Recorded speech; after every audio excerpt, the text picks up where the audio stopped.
ندای رهبر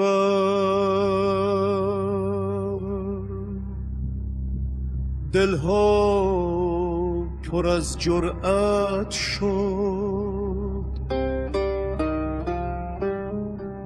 در سرزمین ایران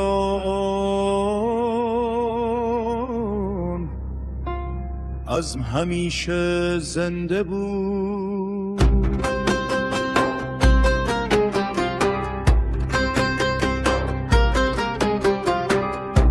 این همان پیامی است که امروز برای هر دل است،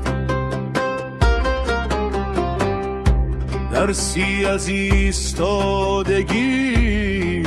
که در تاریخ مانده است. این خاک نیست این شراره،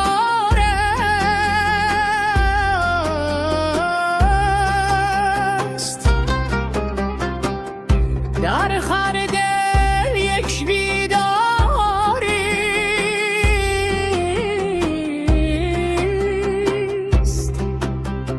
آن که با سر بلند قدم برداره،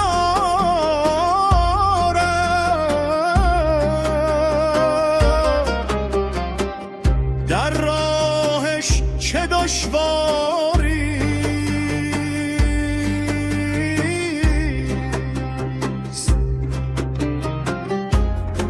چند تاریکی عمیق باشد،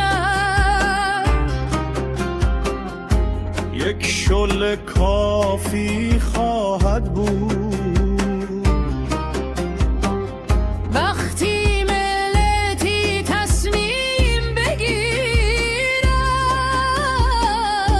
هر طوفانی شکست خواهد خورد.